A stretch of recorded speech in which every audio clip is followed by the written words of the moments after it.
Oke, halo Kak. Perkenalkan nama aku Putu Rubia Prihartana. Di sini aku pengen mewawancarai mengenai gimana sih kira-kira kriteria Kakak sebagai mahasiswa ketika Kakak tuh pengen ke kafe gitu. Nah, sebelumnya aku pengen nanya nih, kira-kira nama Kakak tuh siapa ya? Oke, perkenalin nama aku Gede Lagi Semirana, bisa dipanggil Egi, mahasiswa SI semester 4 FTK.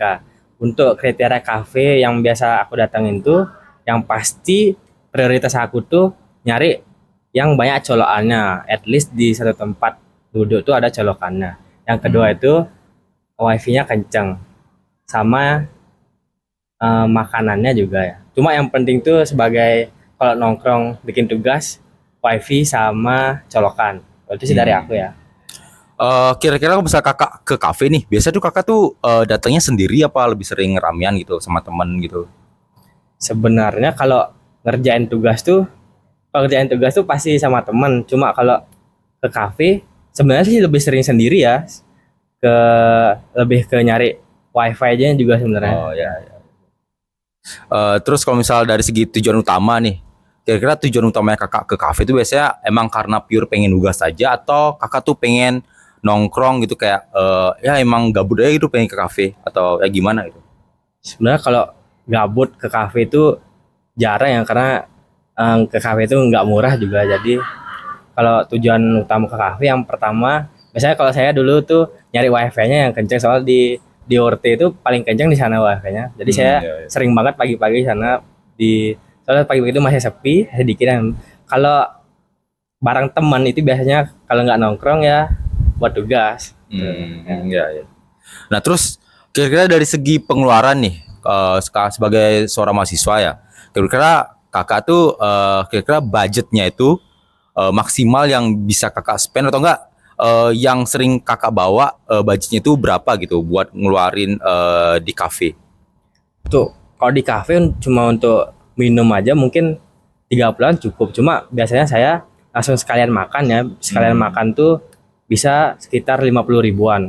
Cuma kalau at least bawa uang tuh 100 lah Oh, bisa 100 dibilang ya. ya. Oh, jadi udah cadangan deh, jadi 100 ribuan udah cadangan ya. Oke. Terus eh bisa nggak sih Kakak ceritain tuh dari awal kalau misalnya Kakak pengen nyari kafe yang baru nih. Kira-kira Kakak tuh nyarinya tuh di sosmed kah? Kayak misal Kakak lihat di Instagram atau nggak di TikTok atau enggak Kakak tuh nyari tahu kafe baru tuh dari nanya ke temen gitu atau enggak dikasih tahu langsung sama temennya. Kira-kira kayak gimana tuh? Kalau kafe baru nyari kafe baru mostly biasanya tuh awalnya tuh lewat dari teman dulu ya. Dari teman ngasih tahu ada kafe ini baru lanjut ke IG-nya biasanya buka apa enggak gitu. Terus ya biasanya sering juga sih lewat di FYP TikTok sebenarnya. Ini kafe di Singaraja. Oh ya. Nah, terus kalau misalnya Kakak lagi ngeliat rekomendasi dari kafe-kafenya tuh, kira-kira apa sih informasi yang Kakak benar-benar harus tahu gitu dari kafenya itu? Apakah dari segi ada wifi-nya atau enggak? Atau mungkin Kakak harus tahu secara detail kayak apa aja menu-menu dari kafenya itu gitu? Kalau dari aku sendiri tuh yang paling pertama tuh biasanya colokan dulu ada apa colokannya banyak apa nggak di sana. Yang kedua tuh eh, bukan wifi tapi makanannya, terutama dari harga makanannya dulu juga. Baru ke wifi. Kalau emang niatnya cuma buat makan gitu ya harga makanan dulu baru wifi-nya. Oke, pernah nggak sih Kakak waktu datang ke ke kafenya nih dengan ekspektasinya Kakak yang udah Kakak tahu dari informasi-informasinya tuh, tapi ternyata waktu datangnya tuh nggak sesuai sama ekspektasi dari informasi yang Kakak gali sebelumnya gitu. Pernah nggak sih kayak gitu? Kalau misal kayak gitu, apa yang biasanya Kakak lakuin? Jujur belum pernah sih, Belum pernah ya? ya. Karena Iya. selalu ya paling mesennya itu aja, makan aja juga belum pernah sih. Nah, tapi kalau misal kafe yang Kakak datengin tuh bener-bener zong banget, kayak bener-bener nggak sesuai ekspektasi. Kira apa sih dampak yang bakalan Kakak lakuin ke kafenya itu? Apakah Kakak cuman bakal datang sekali itu aja, jadi Kakak nggak bakal datang lagi seterusnya atau gimana gitu? Yang pasti paling kesana cuma sekali aja ya, Iya. tapi ya cuma sekali aja paling Jadi udah gitu sekali Ya, aja udah ya. cukup ya. Oke, nah kira-kira nih eh, kemudahan apa sih yang paling kakak butuhin banget di kafe? Apakah colokannya itu aja atau ada yang lain lagi selain itu? Yang pasti tempatnya nyaman ya, nggak susah. Ya terus yang pertama emang tuh colokan sama wifi. Kok saya sih itu aja. Oke, terus kalau misalnya ada nih web yang bisa memberikan informasi secara real time tentang kondisi kafe sebelum kakak berangkat. Nah, informasi apa yang menyelamatkan kakak agar tidak salah pilih lagi gitu? Speed wifi yang pertama. Wifi, pasti. Lalu juga jumlah colokannya sih harusnya sama menu-menunya. Soal jarang yang upload menu sih. Jadi kesimpulannya tuh apa sih idealnya tuh kayak ideal kafe yang menurut kakak tuh secara keseluruhan tuh apa aja gitu? Coba bisa kakak paparkan kah? Gitu loh. Ya santai-santai. Kalau dari aku, idealnya sebuah kafe itu yang pertama tempatnya nyaman, terus biasanya tempat ngerokok sama tempat indoor tuh dibedain jadi nggak keganggu ya sama orang ngerokok. Terus speed wifi kenceng sama at least tuh di setiap tempat tuh ada colokannya. Balik lagi colokannya. Ya, Terus dari segi suasana mungkin kayak misal apakah kakak lebih suka tempatnya yang deket sawah mungkin atau deket pantai atau gimana gitu? kalau aku sendiri sih kalau soal tempat lainnya nggak terlalu Milih-milih musingin banget ya, ya. cuma lebih ke indoornya. Cuma emang aku pernah ke halaman belakang kan, itu emang di tempat di sawah banget. Ya nyaman lah di sana, nggak ada gangguan. Ya bisa gitulah. Oke, mungkin sampai situ aja mungkin pertanyaan wawancara dari saya. Jadi ya terima kasih Kak Egi karena udah memberikan beberapa informasi ya sebagai responden kami. Jadi ya terima kasih. Terima kasih. Oke, sebelumnya perkenalkan nama aku Putu Ruya Pilihartana, biasa dipanggil Ruby. Di sini aku pengen mewawancarai mengenai kira-kira apa sih kriteria kakak-kakak yang sebagai pekerja ini tuh ketika kalian tuh pergi ke kafe gitu. Tapi sebelum itu aku pengen nanya nama kalian terlebih dahulu, nama panggilan kalian. Nama aku Kirana. Teman aku namanya Vira. Oh ya, jadi Kak Kirana sama Kak Vira ya. Oke, jadi langsung aja ke pertanyaannya. Pertama tuh, boleh nggak sih ceritain sedikit seberapa sering kakak-kakak ini tuh pergi ke kafe dan juga apakah kalian itu selalu berdua atau mungkin agak ramean lagi atau mungkin kalian lebih seringnya tuh sendirian itu di sini? Oke, kalau kita personally lebih sering pergi ke kafe tuh biasanya berdua atau ada tambahan teman-teman yang lain juga, tapi mostly memang berdua. Terus seberapa sering mostly kita lakukan pekerjaannya di kafe sih, bisa dibilang. Ya. Oke, terus kira-kira tujuan utama dari kakak-kakak ini ke kafe itu apakah emang pure untuk kerja atau mungkin kalian tuh kesini tuh untuk ngobrol-ngobrol santai juga sekalian gitu atau emang fokus kerja aja gitu? Kalau kita personally ke kafe sebetulnya ada beberapa hal sih. Yang pertama tentunya kerja. Dan untuk brainstorming juga, karena biasanya kalau di cafe itu kita dapat suasana yang baru dan kita bisa lebih memperluas atmosfernya. Jadi inspirasi itu lebih banyak datang gitu. Jadi mostly kita selesaikan pekerjaan di cafe. Kadang juga kita lakukan riset untuk kafe-kafe baru. Kebetulan kan kita creative agency, jadi kita butuh riset tempat baru untuk melaksanakan event-event yang akan kita buat nantinya gitu sih. Terus kira-kira tuh kalau misal kalian ke kafe tuh kira-kira budget yang kalian keluarin itu ada maksimal budgetnya untuk kalian keluarkan kah atau bagaimana? Kalau budget maksimal sih paling kita nggak pernah menargetkan berapa, cuman secara ini apa namanya? Secara average-nya itu paling di angka 25 sampai 50 ribu sih kalau di kafe. Oke, terus bisa ceritain nggak kalau misal kalian itu milih kafe nih, kira-kira kalian itu nyari kafenya itu nemunya di sosmed kayak TikTok atau Instagram atau enggak kalian itu nemu kafe itu dari nanya ke temen atau enggak emang temennya kalian yang ngasih tahu ada tempat kafe yang bagus gitu? Kalau rekomendasi kafe, kebanyakan dari sosial media kita cari, ada juga yang memang udah pernah kita datengin sebelumnya, event yang pernah kita datengin sebelumnya itu di kafe mana, terus abis itu ya udah kita riset dari situ, tempatnya enak, udah itu aja sih. Tapi kebanyakan memang dari sosial media.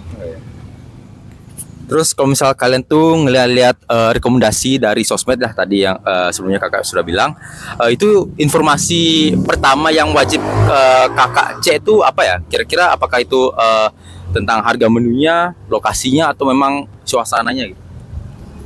Yang pertama pasti lokasinya, apakah mudah dijangkau karena tujuan kita untuk kerja ya. Jadi kalau misalnya terlalu jauh ya kita mikir lagi sih dari tempat kita tinggal. Terus selain lokasi tentunya internet. Jadi internet dan juga ambience-nya apakah itu terlalu crowded atau gimana. Soalnya kan kalau misalnya kerja kita butuh tempat yang memang betul-betul bisa tenang, bisa dibilang, karena itu membantu proses kerja kita juga gitu. Yang paling besar secara general itu sih yang kita lihat dari rekomendasinya. Oke. Nah, terus kalau misal kakak ini datang ke kafe, terus kalian itu sebelumnya tuh ngecek apa namanya kayak informasi dari kafenya itu. Nah, kira-kira ada nggak sih sesuatu hal dari informasi tersebut yang bisa bikin kakak tuh batal gitu ke kafenya? Informasi yang bikin batal. Ya. Oh ya, review sih, karena Kayaknya. kita lihat di Google Maps juga kan, terus apakah reviewnya bagus atau enggak. Kalau misalnya kita bagus, kita tetap ke sana. Kalau misalnya kebanyakan reviewnya itu kurang baik, ya kita memutuskan untuk ganti tempat aja gitu. Oke, terus pernah nggak sih kalau misal kakak ini kan udah lumayan sering kan ke kafe ya, terus kalau misal kakak ke kafe, tapi ternyata kafe yang kakak datengin tuh zonk gitu, kayak nggak sesuai sama ekspektasinya kakak. Kira-kira apa yang bakalan kakak lakuin gitu? Apakah ada sesuatu yang bakalan kakak apa namanya dampaknya lah, dampak yang bakalan kakak apa namanya dampak yang akan terjadi jika kakak ini tuh datang ke kafe yang zonk? Zongnya ini dalam hal apa gitu dulu? Zong ini mungkin lebih ke di luar dari ekspektasinya kakak. Dari segi ambience, lokasi atau yang lain-lainnya itu ya maksudnya. Ya. Ya paling kita cari kafe yang lain sih. Oh, dari Enggak, dan nggak tidak datang memutuskan untuk kayaknya enggak akan kita masukin ke list lagi gitu. Itu aja sih. Oke. Nah, kemudahan apa sih yang kakak butuhkan ketika kakak mencari kafe? Ya, kemudahannya, maksudnya kriteria yang ideal buat kita ya, tempat untuk coworking space ya bisa dibilang. Ya itu balik lagi ke akses lokasinya, terus parkir, habis itu ambience-nya tidak terlalu ramai, terus kemudian internet, akses internet, terus juga listrik, kayak misalnya ada colokannya di setiap meja atau gimana, itu juga jadi salah satu pertimbangan kita, karena kan kita tentu aja kerja itu tidak dalam waktu yang sebentar ya, pasti memakan waktu kayak bisa dibilang 2-3 jam atau mungkin lebih, jadi kita butuh akses untuk kelistrikannya juga gitu. Terus kalau dari menu sih juga kita pertimbangkan ya Fir, maksudnya kalau misalnya kita udah punya satu kandidat kafe yang benar-benar nyaman, mungkin kita akan lebih sering ke kafe itu instead of kita cari lagi gitu. Oke. Mungkin sampai situ aja mungkin pertanyaan dari saya. Jadi terima kasih Kak Kirana sama Kak Vira atas waktunya. Sekian dari saya. Halo semuanya, perkenalkan nama saya Putu Ruby Apridartana. Di sini saya ingin mewawancari responden ketiga dari kelompok kita. Nah, sebelum itu boleh diperkenalkan terlebih dahulu, namanya siapa? Halo, perkenalkan nama saya Gritano Artawijaya. Saya adalah seorang mahasiswa ilmu komputer beserta content creator dan juga pekerja lepas. Oke, jadi Kak Tano, di sini kami tuh pengen mewawancarai mengenai kira-kira apa sih kriteria dari Kak Tano dalam memilih kafe yang Kak Tano sering kunjungi, mungkin untuk belajar ataupun bekerja dan lain sebagainya. Nah, kira-kira sebelumnya saya ingin bertanya terlebih dahulu. Pertanyaan pertama, kira-kira dari Kak Tano pribadi lebih sering ke kafe itu untuk nongkrong atau mungkin belajar atau kerja gitu? Dan kira-kira tuh lebih seringan sendiri atau bareng temen? Biasanya kalau saya pribadi ke kafe itu tujuannya adalah untuk ngerjain kerjaan yang sedang saya kerjakan. Mungkin juga belajar, tapi sedikit persentasenya itu sedikit lebih banyak kerja. Dan untuk apakah pergi sama teman atau sendiri, itu biasanya sendiri. Tapi kalau umpamanya ada teman yang mau ikut, itu biasanya dia buat teman sama teman. Berarti dari Kak Tano sendiri itu kalau misalnya ke kafe itu lebih sering, itu cukup sering atau cuman ketika pengen belajar aja gitu?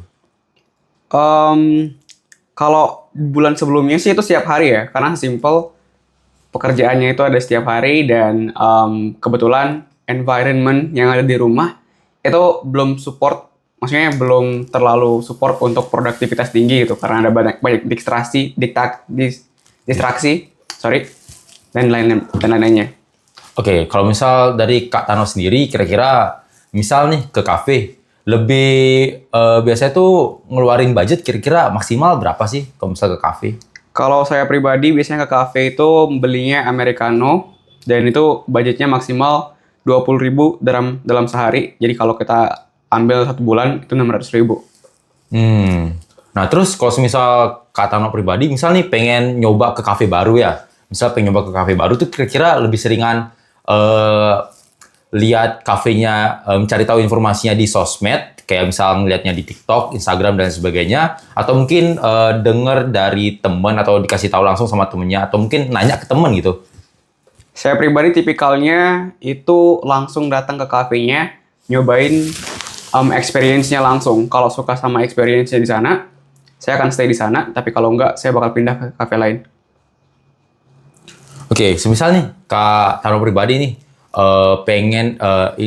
pengen mencari tahu suatu informasi dari suatu kafe, kira-kira informasi pertama yang harus Kak Tano cek itu kira-kira apa ya? Google Maps. Maksud saya lebih ke apakah dari segi wifi-nya kah atau misal harga menunya gitu? Pertama sih harga menu pasti biar nggak tiba-tiba shock sampai sana. Itu biasanya ngeceknya di Google Maps ada langsung. Dan juga koneksi wifi pasti penting, tapi yang pertama pasti harga menu. Oh ya. Terus kalau misal datang ke sana terus tahu nih harga menunya sekitar segini, tapi tiba-tiba waktu nyampe di sana tuh ternyata nggak sesuai sama ekspektasi, pernah nggak sih kayak ngerasa kecewa atau nggak? Tahu gitu mending batal aja gitu. Dan kira-kira kalau misal kayak gitu, apa sih dampak yang Kak Tano bakal lakuin itu? Apakah cuma datang untuk sekali aja ke sana dan besok-besok nggak bakal datang lagi atau gimana gitu? Jujur, kalau harga yang berbeda dari informasi yang saya dapatkan di Google itu cukup jarang ya. Karena sesimpel semua informasi itu walaupun nggak terlalu spesifik secara harga, itu pasti ada range harganya gitu. Di setiap di Google Maps atau dimanapun itu pasti ada range harganya di antara let's say 25.000 sampai 50.000 gitu. Jarang saya ketemu sebuah cafe yang nggak nyantumin harga, kisaran harga seperti itu. Jadi untuk perbedaan harga itu saya jarang merasa kecewa. Mungkin rasa kecewanya itu dari segi pelayanan tempat dan juga rasa makanannya. Oke, jadi pernah nggak sih Kak Tano sendiri tuh ngerasa kayak waktu datang ke kafe itu tiba-tiba ternyata kafe itu zonk gitu? Pernah nggak kayak gitu? Kayak kafe itu memberikan kesan yang kurang bagus gitu? Pernah. Bisa dijelaskan? Ya, jadi suatu hari saya pergi ke salah satu kafe di sini, daerah sini. Itu ada, seperti yang saya bilang di awal tadi, saya tuh melihat kafe berdasarkan lokasinya, berdasarkan koneksi wifi-nya, dan juga berdasarkan ya environment-nya. Maksudnya adalah apakah dia ribut di sana atau enggak. Yang paling bikin saya kecewa adalah ketika di kafe tersebut lingkungannya itu nggak ramah untuk pekerja. Contoh kayak hidupin musik terlalu keras dan simply berisik. Itu yang bikin saya merasa di sana itu zonk. Oke, nah sekarang karena jadi karena Kak Tano sendiri itu seorang mahasiswa ilmu komputer ya, jadi mungkin nggak bakalan terlalu pastinya Katarok pribadi pasti tahu itu tentang website dan lain sebagainya gitu.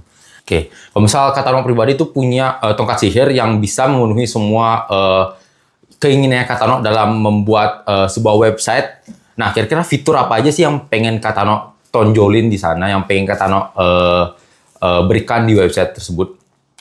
Pastinya kalau umpamanya kalian mau bikin sebuah website dan ini adalah let's say website pencarian kafe, yang paling penting pasti adalah fitur filter ya. Jadi fitur filter ini adalah fitur yang mungkin bakal akan banyak digunakan oleh spesifiknya saya pribadi dan juga mungkin seorang pekerja yang sering kerja di kafe. Setiap orang itu memiliki preferensi masing-masing. Jadi karena setiap orang memiliki preferensi masing-masing, filter per suatu hal spesifik itu akan sangat penting.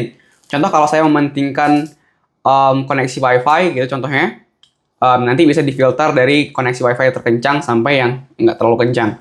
Jadi dengan begitu, saya bisa mendapatkan sebuah cafe yang sesuai lah dengan apa yang saya inginkan. Oke, jadi kesimpulannya tuh kafe idealnya Katarok itu kira-kira kayak mana gitu? Apakah kafenya tuh harus diem di tengah-tengah sawah gitu biar asri, terus apakah kafenya tuh harus jauh-jauh dari kata ribut gitu kan? Oke. Atau bagaimana gitu? Saya memiliki beberapa kriteria untuk mencari kafe. Yang pertama pasti nggak ribut. Kalau ribut itu adalah sebuah kafe yang red flag menurut saya. Terus selain nggak ribut, itu saya suka kafe yang nggak terlalu dingin, tapi nggak terlalu panas juga. Kalau kita bilang kayak outdoor itu kan biasanya panas, tapi kalau indoor biasanya terlalu dingin. Saya mau nyari kafe yang nggak terlalu panas dan nggak terlalu dingin. Terus harga minumannya itu masih oke, maksudnya masih oke di kantong di budget saya yang saya sebutkan sebelumnya. Terus yang paling penting karena saya ini nggak terlalu penting juga sih, karena saya akan bekerja di kafe tersebut. Of course, apabila kafe tersebut memiliki koneksi internet yang kencang, itu akan sangat bagus. Tapi kalau enggak ya saya pakai kuota sendiri biasanya. Oke. Seperti itu. Oke, jadi mungkin sampai situ aja mungkin wawancara dari Oke. dari saya. Dan terima kasih atas waktunya. Saya ucapkan terima kasih. Oke.